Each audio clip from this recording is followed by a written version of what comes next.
Del 50 al 80 son los años quizás más conocidos, que son la explosión demográfica y urbanística que se da con la erradicación de Somisa.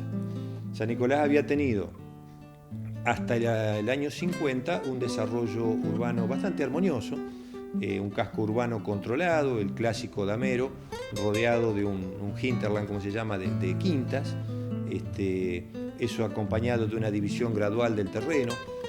No había apéndices urbanos demasiado alejados, y la población, desde el punto de vista demográfico, había tenido, si uno analiza la curva de crecimiento, una curva de crecimiento muy estable. Eso se nota muy claro en los censos de población, los censos nacionales. Y todo eso explota a partir de los años 50. Cuento la razón. La primera, había una enorme cantidad de barrios marginales. Estaba en ese momento en pleno crecimiento y desarrollo la Villa Pulmón, que no solamente era Villa Pulmón, sino estaba en Villa Tranquila, y una parte excedente de Villa Pulmón que iba por donde está el actual balneario municipal, que también se continuaba. Tenía algunos nombres, algunos decían la costilla flotante, no sé, tenían nombres, distintos nombres, que era una sociedad marginal con códigos exclusivamente villeros, apartado de lo que era la ciudad de San Nicolás en sí. Y bueno, además no solamente estaba eso, sino los que están persistentes en este momento, que son Cabal y Provinciano, ya eran grupúsculos pequeños. Cavalli ya estaba completada en su condición, pero después estaban los otros grupúsculos que eran muy grandes, que estaban floreciendo. Concretamente acá se hizo el barrio Somisa para un sector, inclusive con una ubicación muy periférica, muy selecta, si se quiere, siguiendo también concepciones de esa época. Barrio obrero, barrio agua y energía pegado a la central térmica, ¿no? Siguiendo concepciones que eran propias de esa época, un barrio vinculado a la empresa, ¿no? Lo que repite Somisa, La Emilia, la central térmica, Rixa también, Sironi, pegado a la empresa, ¿no es cierto? Es una concepción muy propia de esa época. Pero eso fue para una fracción muy chica de toda la gente que vino del interior, y entonces una enorme cantidad de gente quedó expuesta a esta mecánica del mercado que produjo todo este desarrollo tan anárquico. Había, para citar los inconvenientes mayores que tenía la ciudad, una ruta nacional, la más importante del país, que atravesaba la ciudad en su totalidad.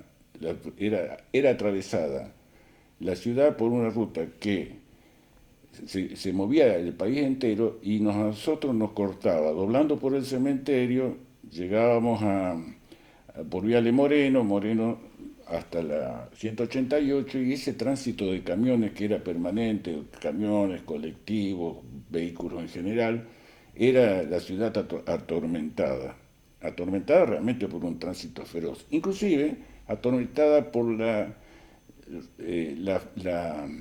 al no existir normas. La TIRSA, que era un colectivo que servía de San Nicolás Rosario San Nicolás, ingresaba por Urquiza, llegaba hasta calle Pellegrini, giraba en Rivadavia y estacionaba en el Hotel San Martín.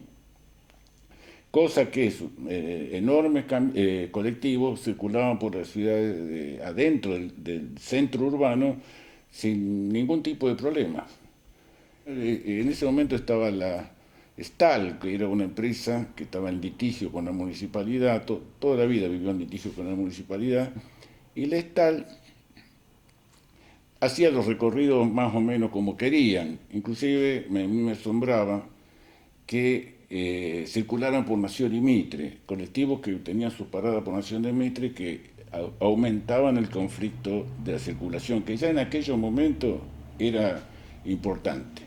El resultado fue entonces una enorme cantidad de tierra rural circundante, muchas veces sin ninguna continuidad entre tramas, entre barrio y otro, sin dotación de servicios, sin previsiones de continuidad de vías troncales, casi siempre colgadas de alguna vía, de alguna ruta troncal, y esa tierra salió al mercado.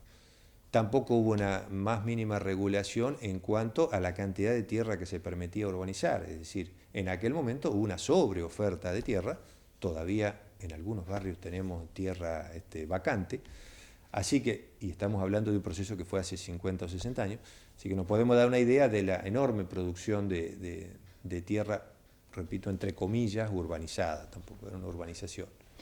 Y después aprobamos una ordenanza que ahí más o menos resumía lo más importante de la cuestión planificadora de San Nicolás. Por otro lado, seguía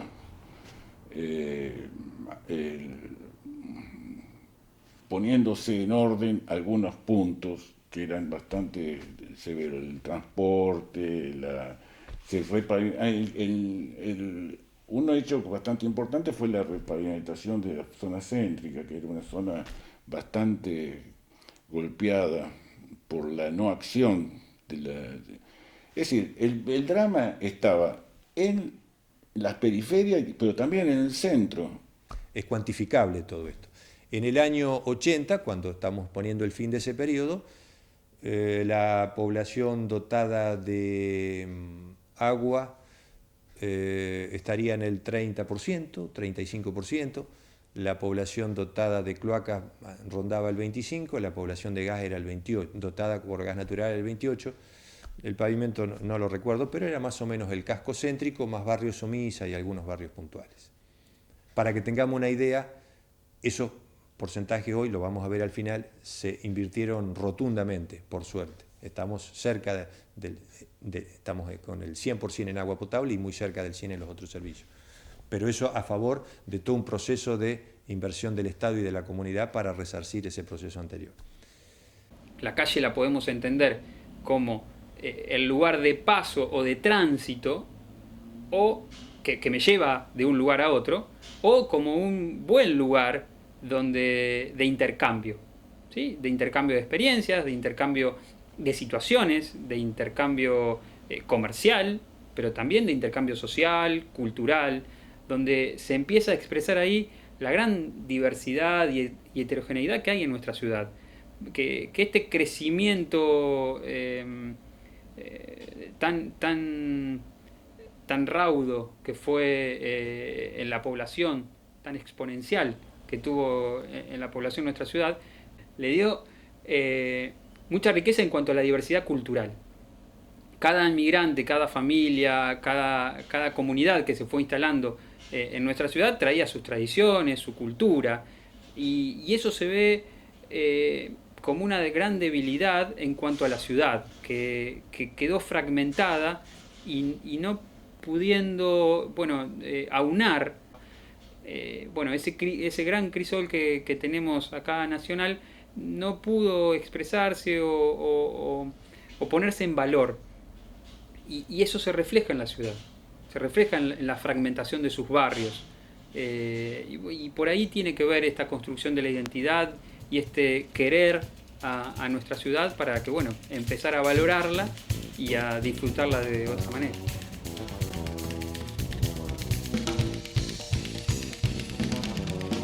Algunas eran de acá, otras vino de Rosario, Pomipini, vinieron de Buenos Aires algunas. Todavía en algunos casos yo recuerdo que a los loteos los llamaban con el nombre de la inmobiliaria.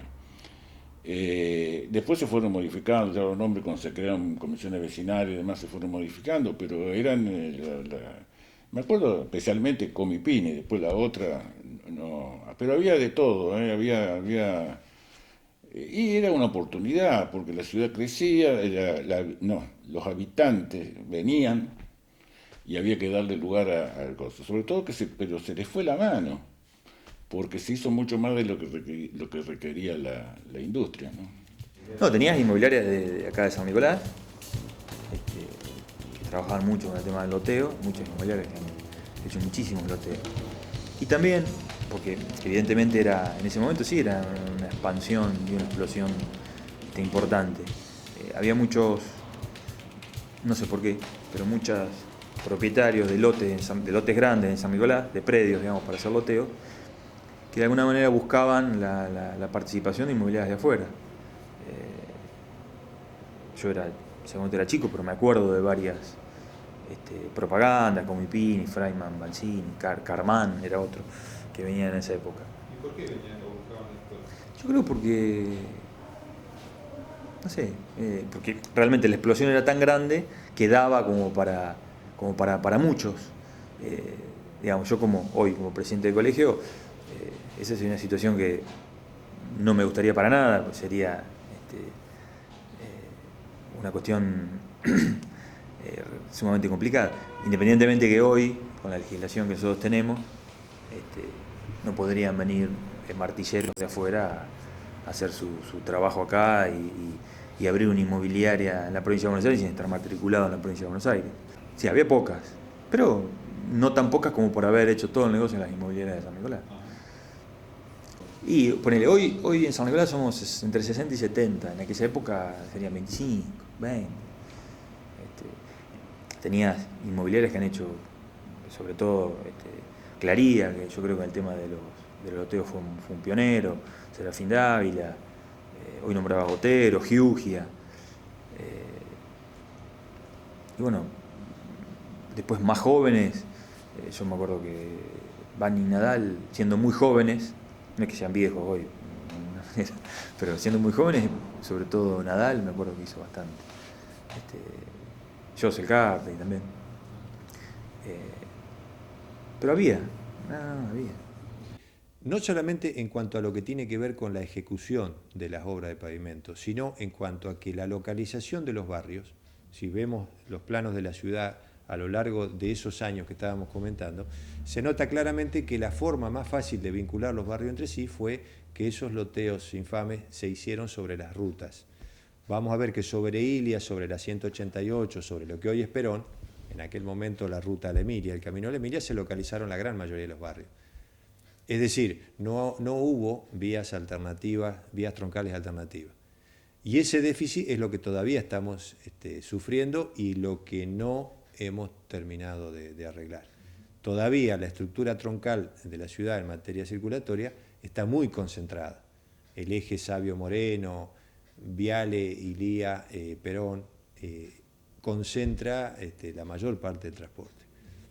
Nos encontramos en una San Nicolás fragmentada, difícil de conectar determinados sectores, difícil de moverse y acceder en tiempo y en forma en la zona norte, en la zona sur, cruzar o atravesar la ciudad. Queda bastante por hacer en materia hidráulica. Hay zonas todavía, se han hecho obras y se están haciendo obras, pero hay un saldo todavía importante por hacer porque son obras muy caras, son obras muy costosas en general las hidráulicas, y nos falta mucho por completar la trama de la ciudad. Digamos, todavía ese efecto de dispersión urbana que hubo en los años 50, 60, 70, todavía no lo hemos terminado de neutralizar. Esta cuestión de falta de vías troncales alternativas ayuda a esta cuestión de dispersión. Y hoy nos encontramos con esto, con una ciudad fragmentada, difusa, extendida, que son características bastante particulares en nuestra ciudad por cómo se dio, cómo se desarrolla.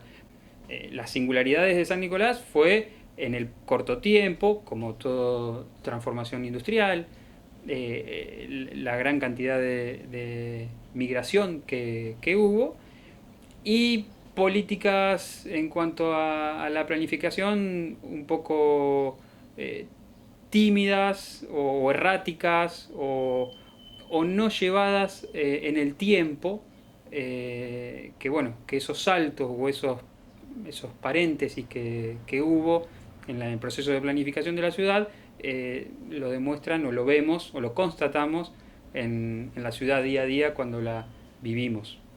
Yo creo que el sentido, en aquel momento, desde ya que uno trabaja o sea, el martillero trabajaba para ganar dinero, para poder vivir, pero me parece que el sentido y el espíritu de aquel momento era ese gran progreso que se sentía en la ciudad con el tema de los loteos. San Nicolás hizo, y hoy vemos la cantidad de barrios que hay, son todos productos de algún loteo en algún momento. O sea, yo creo que el espíritu era ese, era sentir que había una sensación de progreso, una sensación no, una realidad de progreso, y no creo de ninguna manera que se estaba pensando en engañar a nadie. El sentido de aquel momento era el gran progreso. No te olvides que San Nicolás, con Somilla y demás, creció de una manera muy grande en muy poco tiempo, y había que darle a la gente la posibilidad de vivienda. Venía mucha gente de Entre Ríos, de Santa Fe, todas las provincias vecinas a trabajar en Somilla, a trabajar en las empresas satélites que estaban armando Somilla en aquel momento y las contratistas después. Entonces había que darle, era una sensación muy grande de progreso. En ese momento era una expansión terrible, y el mercado exigía esa cantidad de lotes en aquella época. Difícil saberlo. Yo supongo que algún atenuante habrán tenido a su conciencia, habrán pensado, bueno, es tierra que se vende en infinidad. Conozco muchos casos o podemos conocer muchos casos donde sabemos que la gente compró esos terrenos en muchas cuotas, estaban las famosas libretas que les tendían las inmobiliarias. No sé, alguna justificación habrán tenido para... Yo creo que tienen que haber sido conscientes por ahí que estaban vendiendo precariedad y vendiendo marginalidad en alguna forma. Pero bueno, repito, se tiende en sociología urbana, cuando se analizan estos temas, a tratar de no verlo en términos no es una película del lejano oeste, digamos, donde están los buenos y los malos. El mercado tiene, y eso es una definición de economía urbana básica, el Estado tiene como eje de su accionar la búsqueda de la rentabilidad. El marco de esa rentabilidad es lo que en todo caso se debe discutir, y es el Estado el que tiene que fijar, esto es personal mío, habrá otros, hay autores y gente que opina distinto, digamos, ¿no? Pero San Nicolás es un claro ejemplo de lo que puede el liberalismo aplicado al uso del suelo. Y lo podríamos extender a otros ejes de la vida pública. Pero una de mis conclusiones fue que este es un claro ejemplo aplicado, repito, al suelo urbano. Podríamos aplicarlo a otros órdenes de la vida. Pero de lo que pasa en términos de integración física, de integración social, cuando el mercado es desregulado, de una forma brutal, si se quiere, y hace literalmente lo que quiere. La cosa ha cambiado de hace 40 años atrás, recién lo charlábamos un poco. Digamos, las exigencias por parte del Estado, digamos, en aquella época eran menores a las de hoy. Creo antes, hace 40 años o 35 años atrás, teniendo el plano listo, no había demasiadas exigencias más, solamente abrir las calles. El tema de los servicios estaba un poco ausente. El estudio hídrico, que hoy es tan importante, creo que no existía, y las medidas de los lotes eran inferiores a las de hoy. Hoy tenés las exigencias por ahí para el emprendedor, para el que va a hacer el loteo, son mucho más, están mucho más claras y mucho más duras. Los loteos tienen que ser más grandes, hay que dotar al loteo del servicio que tiene el entorno. Hay un lote de 3-4 hectáreas dentro de un barrio, el emprendedor, el que inicia el loteo, tiene que llevar el servicio de la misma manera que tiene el barrio alrededor. Abrir las calles desde ya, y hay que hacer un estudio hídrico, que es hoy a donde creo que ponen más énfasis, porque no es lo mismo un terreno de 4 hectáreas baldío, donde el agua de lluvia es absorbida por el terreno, dentro de 6-7 años, cuando de las 3-4 hectáreas esté construido un 70%, ese 70% de agua no va a tener para dónde irse. Entonces hay que hacer un estudio. y así se evitan un montón de inconvenientes después con temas de lluvia, inundaciones y demás. O sea, todo eso lleva un tiempo que no es menor, y de alguna manera eso también atenta un poco contra la proliferación de ese tipo de negocios de los loteos, junto con otras. Vos tenés que dotarlo del servicio que tienen los barrios que están alrededor. Si tienen, bueno, hoy, energía eléctrica desde ya, gas la mayoría, cloaca no todas, y asfalto igual. No puede haber un barrio, calles de tierra dentro de otro barrio con calles asfaltadas, o al menos mejorado. Enorme todo lo que ha salido de servicios que estén ahora siendo casi la totalidad de la planta urbana con agua potable, es maravilloso. Yo trabajé mucho tiempo con Di Rocco. Di Rocco me pareció un excelente intendente también. Di Rocco es un tipo que terminó de redondear todo lo que había empezado Vía Bancalari. Entonces, en cuanto a cantidad de obras, siguió con el mismo procedimiento, se incorporó así ya entrando en la parte de pavimentación y más. Este barrio donde estamos nosotros ahora fue todo obra de pavimentaciones que realizó en la época de Di Rocco, que tuvo una gestión y media de funcionamiento. También nos apoyó muchísimo en la parte de la parte de planeamiento, en general. Con él hicimos una vieja anhelo que queríamos hacer acá en San Nicolás, que fue la creación del Instituto de Planeamiento Urbano. Básicamente lo que habría que entender o que habría que debatir y dialogar es las lógicas de crecimiento de nuestra ciudad. Y hoy lo corroboramos en el día a día y en nuestra profesión con algunas líneas, como por ejemplo la sustitución. O sea, hoy en el casco céntrico y en algunos barrios lo que sucede es que se demuele para construir mayor cantidad de metros cuadrados, mayor altura y muchas veces mayor densidad, o sea que más personas puedan vivir en una misma parcela. Y esta es una lógica, la de sustitución, que se da en todas las ciudades que van progresando. El tema es cómo se controla o cómo se planifica ese crecimiento en función de los servicios que deberían tener cada uno de estos barrios o de estos sectores o de estas manzanas de nuestra ciudad, y ponerlo en el plano que corresponde. Los servicios son servicios que están al servicio de, en este caso, las personas y los inmuebles.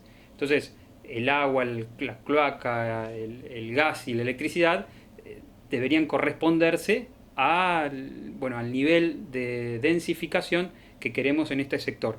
Entonces, la sustitución y la densificación son unas lógicas de crecimiento de toda ciudad que la constatamos en nuestra San Nicolás. Instituto de Planeamiento Urbano.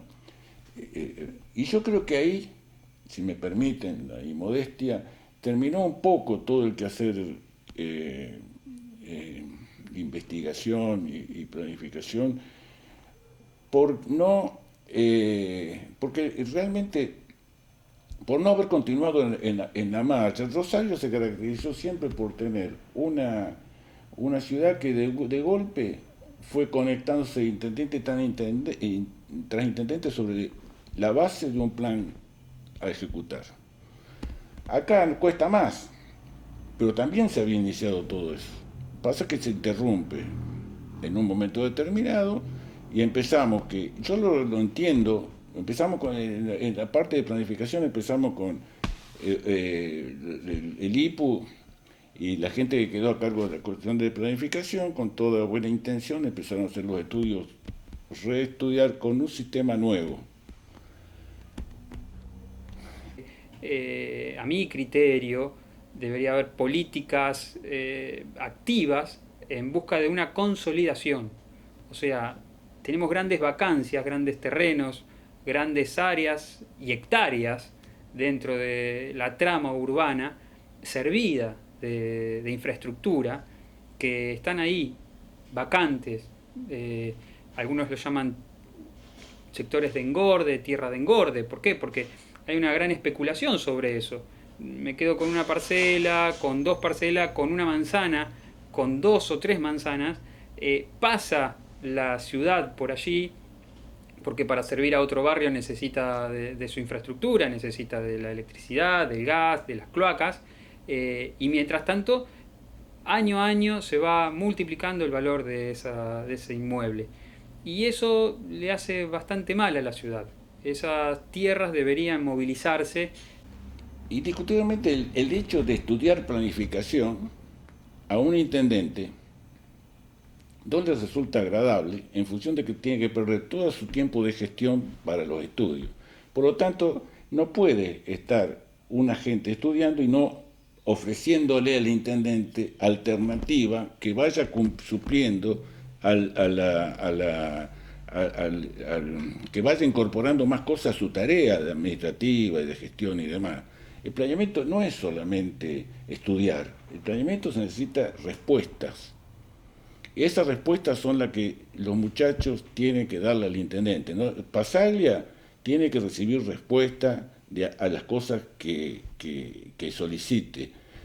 Y tiene que imponerse esa respuesta, porque muchas veces los intendentes creen que saben más que todos los procesos de planificación y ellos tienen una capacidad de conocimiento global, así prácticamente enciclopedista de todo lo que tiene que hacer, y no solamente, porque la planificación es un apoyo para el intendente, no es una contra, no porque el planificador o el grupo planificador le va a decir, no, esto no haga esto, haga esto otro, no, el intendente tiene la capacidad el principal planificador de una ciudad siempre va a ser el intendente, porque de él depende bajar o subir la llave de la planificación o no. Si el intendente no entiende lo que es la planificación y se cree que la sabe toda, bueno, es una lástima, se pierde todo el proceso. En Rosario empezaron de una etapa larga de hechos que se fueron concatenando, pasando por de los radicales, Usandizaga, siguieron con los socialistas, siguieron con los peronistas, con Caballero, siguieron con el pero todo el plan, el plan de la ciudad y del entorno, porque la ciudad de Rosario está metida en una microrregión, que es necesario para estudiar la ciudad, estudiar la microrregión. San Nicolás está metido en una región que para estudiar San Nicolás tenemos que estudiar, para estudiar no solamente la ciudad, sino tenemos que estudiar toda la microrregión, incluyendo Villa Constitución, Ramallo y los pueblos del partido. Eso es difícil que los intendentes lo entiendan si no tienen conocimiento previo de lo que es el urbanismo. Entonces,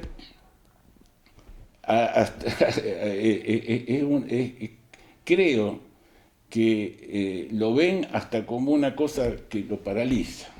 Y no es así. El planeamiento le da elementos para desarrollar una acción fantástica.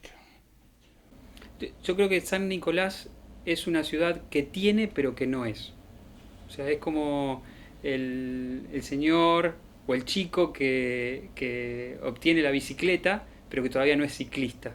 Porque bueno, le falta ese proceso de aprendizaje, de adaptarse, de conocer las reglas. O el señor que por tener muchos libros no es un gran lector, sino que tiene una biblioteca extensa, pero bueno, no tiene toda esa información y no adquiere toda esa historia tan interesante que puede haber en esa bibliografía. Tiene historia y sin embargo no la ponemos en valor ni nos identificamos con una ciudad importante en la construcción de nuestro país, ¿no? Tiene una gran afluencia de turistas o de peregrinos, pero no es una ciudad turística. Porque bueno, creo que falta dar un paso en cuanto a la calidad de la ciudad y bueno, y ese sería un gran desafío, ¿no? Creo que tiene todo, es una ciudad muy interesante y bueno, pero ahora tiene que ser. Lo que creo que por ahí no tenemos conciencia como comunidad, y es bueno porque muchas veces vende más lo negativo que lo positivo. Tengo la impresión de que mucha gente no sabe o no valora, porque tenemos datos de esto, no valora el enorme esfuerzo que hicieron la comunidad y el Estado municipal, por supuesto apoyado por gobiernos provinciales, nacionales, etc., el Estado en general, pero la comunidad barrial, que en muchos casos fue la que solventó la obra, porque la mayoría de estas obras son pagas por los vecinos, para mejorar sus condiciones de vida.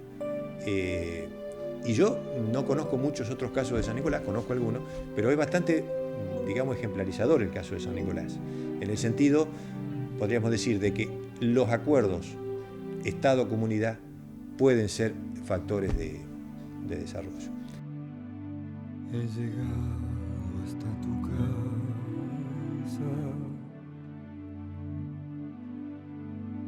Yo no sé cómo he podido, si me han dicho que no estás, que ya nunca volverás, si me han dicho que te has ido. Cuánta nieve hay en mi alma, qué silencio.